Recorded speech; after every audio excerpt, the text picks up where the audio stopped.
हिंद, जय राजस्थान। दोस्तों, संजय लीला भंसाली द्वारा महारानी पद्मिनी के चरित्र का गलत चित्रण करने का जो कुत्सित प्रयास किया गया है, उसके खिलाफ मैं अपने कुछ तथ्य आपके सामने रखने आया हूं। निर्णय आप खुद करेंगे। साहब, उससे पहले दोस्तों मैं एक बात बता देना चाहता हूं। सन 1828 में लॉर्ड मैकाले ब्रिटिश संसद में खड़ा होकर बयान देता है कि भारत के पास एक गौरवशाली विरासत है, उनके पास बहुत से उच्च आदर्श, उच्च व्यक्तित्व हैं। यदि भारत को गुलाम बनाना है तो तलवार के बल पर गुलाम नहीं बना सकते, उनकी मानसिकता को गुलाम बनाना पड़ेगा। लगता है कि आज 700-800 सालों के बाद मैकाले जीत गया है। आज हमारे ही लोगों के द्वारा हमारे आदर्शों के खिलाफ कुत्सित षड्यंत्र किए जा रहे हैं। मैं बता देना चाहता हूं कि पद्मिनी थी कौन। आप सुनिएगा।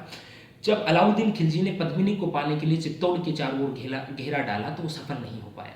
6 महीने तक घेरा पड़ा रहा।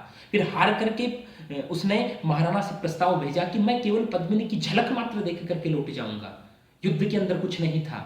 महाराणा ने प्रस्ताव स्वीकार किया, उसका मेहमान की तरह सम्मान किया गया और दूर दर्पण के अंदर पद्मिनी का बिंब दिखा करके उसको वापस लौटा दिया गया। और एक मेहमान होने के नाते, एक मेहमान का सम्मान करने के नाते महाराणा उसको पोल तक, गेट तक छोड़ने गए हैं। लेकिन साहब, शर्प को कितना ही दूध पिला दो, वो अपना स्वभाव नहीं तजता। ये ऐसे सपोले हैं, इनके रक्त में गंदगी थी खिलजी के। खिलजी ने गेट से महाराणा को बंदी बना लिया और चित्तौड़ के सामने शर्त रखी कि पद्मिनी सौंप जाओ, महाराणा को ले जाओ। लेकिन साहब, स्वाभिमान का प्रश्न था, चित्तौड़ कभी भी नहीं झुका। गौरा और बादल जाते हैं, महाराणा रतन सिंह को छुड़ा करके लेके जाते हैं, कुछ क्षत्रिय सरदार साथ जाते हैं, भयंकर युद्ध होता है और रतन सिंह सकुशल चित्तौड़ आते हैं। मैंने कविता के अंदर चित्रण किया था कि बादल के शौर्य की बरसात में दुश्मन के गर्व का घरौंदा बह गया। रतन सिंह सकुशल चित्तौड़ को निकले थे और धीर वीर गोरा के वारों को तातिर सह न पाए, निज धर्म निभावो वीर वीर यात्रा को निकले थे। निज हार के खींच से बौखला उठा वो सुल्तान, पुनः चतुरंगिनी संग चित्तौड़ की ओर प्रस्थान किया। इधर बलिवेदी पे अर्पित होने को उत्सुक थे योद्धा, मृत्यु के महामहोत्सव पर पहन केशरिया परिधान लिया। और इधर युद्ध होता है, वापस खिलजी आता है, युद्ध होता है, क्षत्रिय शाका करते हैं। महारानी पद्मिनी अपनी सखियों सहित, अपनी रानियों सहित जौहर के अंदर प्रवेश करते, अग्नि स्नान करती है। और खिलजी युद्ध की विजय के पश्चात जब चित्तौड़ के किले में प्रवेश करता है तो उसके साथ जो इतिहासकार थे उन्होंने अपनी पुस्तकों में यह तक लिखा है कि खिलजी अपनी गलती के ऊपर शर्मिंदा होता है। वो कहता है कि मैं जीत कर भी हार गया, मुझे कुछ भी हासिल नहीं हुआ, फालतू के अंदर युद्ध हुआ। साहब, ऐसे उज्जवल चरित्र को, पद्मिनी के ऐसे उज्जवल चरित्र को आपको गलत दिखाने की आवश्यकता कहां से आ गई? आप फिल्म बनाइए, हमें कोई आपत्ति नहीं है, आप अच्छा चित्रण कीजिए, कौन मना करता है? हम भी देखेंगे। एक ऐसे गौरवशाली चरित्र का आप चित्रण करो, हम भी खुश हैं। लेकिन साहब, चरित्र का चित्रण कौन करे? चंद पैसों की खातिर जो अपने जिस्म का प्रदर्शन करती है, उनके रक्त में ये तासीर नहीं है कि महारानी पद्मिनी के चरित्र को जीवंत कर सके। हमने सुना है कि गांधी का चरित्र चित्रण करने से पहले वो अंग्रेज जो फिल्म मेकर थे वो भारत आए थे, गलियों में घूमे थे ताकि महसूस कर सकें। हम सुनते हैं कि आमिर खान किसी फिल्म का प्रदर्शन करने से पहले उसके किरदार को जीने की कोशिश करते हैं। यहाँ किसने कोशिश की? हम यहाँ किरदारों की पूजा होती है। अरुण गोविल जब राम बनते हैं पूरा भारत प्रणाम करता है। दीपिका ईश्रानी जब सीता का किरदार निभाती है पूरा हिंदुस्तान चरणों में झुकता है। इनकी औकात नहीं। थोड़े दिन पहले एक शूज का प्रमोशन करने के लिए वो तथाकथित नायिका अपने वस्त्रों का वस्त्र उतार करके प्रदर्शन करती है जिस्म का। उनकी ये तासीर ही नहीं, उनके रक्त में ये तासीर नहीं कि महारानी पद्मिनी के गौरवशाली चरित्र को चित्रित कर सके। साहब, तब मुझे आपत्ति होती। ये कहते हैं कि सृजनात्मकता है, ये क्रिएटिविटी है। और जायसी ने गलत लिखा। क्या जायसी सृजक नहीं था? वो कभी नहीं था। उसने 250 साल बाद में गलत लिखा और आज आप 700 सालों के बाद में एक नया तथ्य पेश कर रहे हो जो इतिहास की किसी भी पुस्तक में नहीं है। जायसी तक तो हो सकता है तकरीबन 5 पीढ़ियां बीती होगी। 1303 की घटना 1540 में जायसी ने पद्मावती लिखा। लिखने का प्रयास बहुत 25 सालों से पहले से कर दिया गया था। लेकिन साहब, गलती हमारी ही है, हम चुप रहते हैं। और चुप रहना, गलत विरोध नहीं करना भी एक तरह का अपराध है।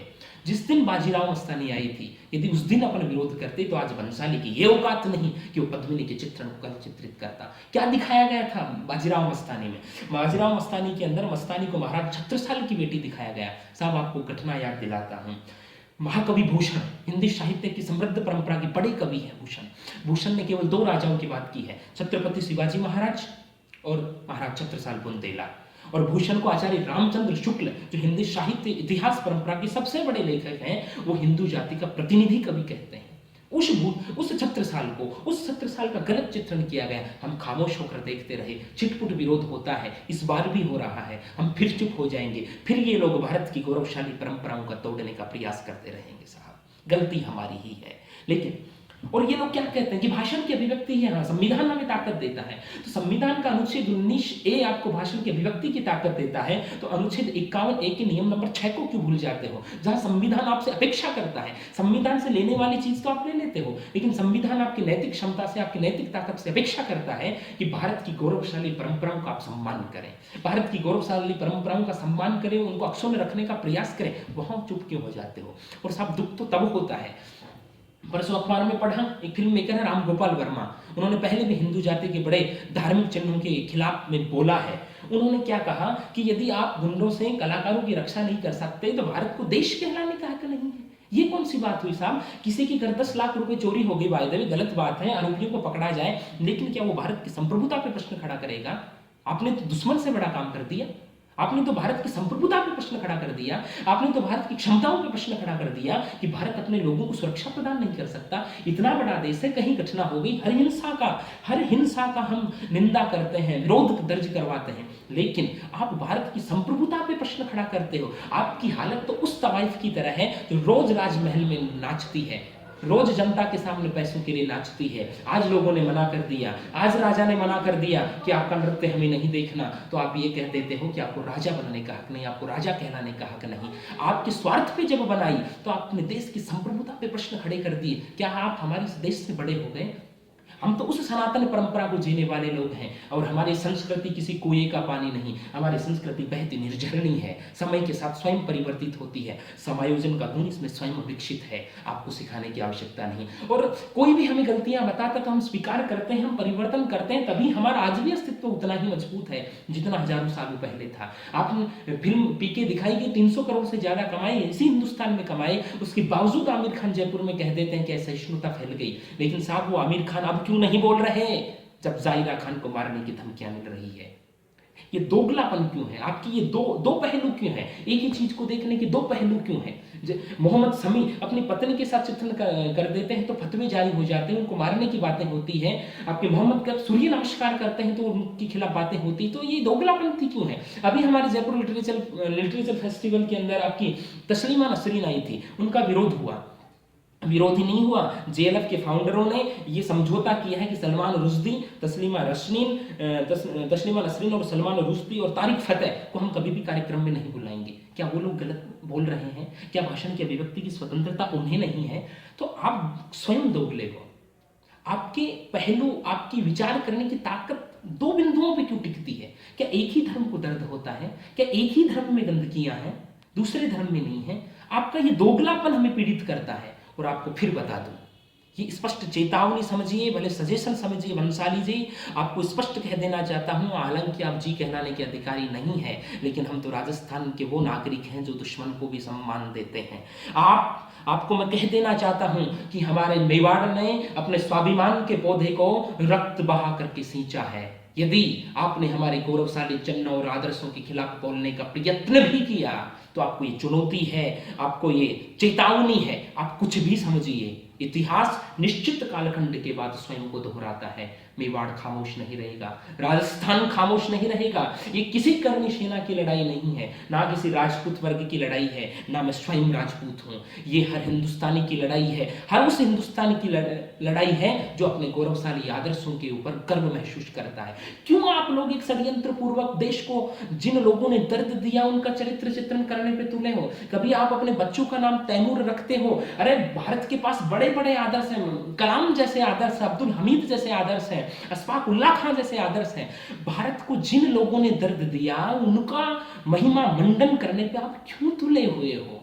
4 पंक्तियों के साथ अपनी दोस्तों बात पूरी करता हूं कि मेरी लेखनी यदि किसी ज्योतिषी की भविष्यवाणी बने तो हर शिशु में सम्राट भरत की कल्पना कर जाती है। हम बचपन से सुनते आए हैं, दुश्मन को भूला जा सकता है लेकिन दुश्मन के नाम को नहीं भूला जा सकता। मेरी लेखनी यदि किसी ज्योतिषी की भविष्यवाणी बने तो हर शिशु में सम्राट भरत की कल्पना कर जाती है। यह किसी करीना का तैमूर नहीं लिख सकती, भले पृथ्वीराज की करवाल बन अतीत की विडंबना बन जाती है।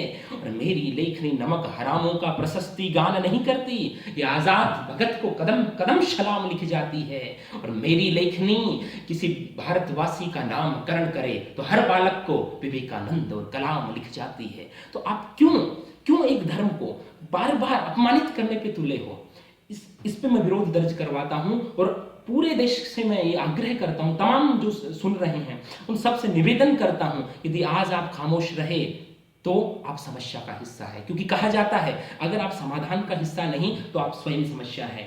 और यदि आज पड़ोसी को किसी ने थप्पड़ मारा, आप खामोश रहे तो अगला नंबर आपका है। बाजीराव मस्तानी का विरोध नहीं हुआ, वो रिलीज हुई तो आज पद्मिनी बनाने की इन लोगों को हिम्मत आ गई। इसलिए हमें इसका पुरजोर विरोध करना होगा। जय हिंद, जय भारत, जय राजस्थान।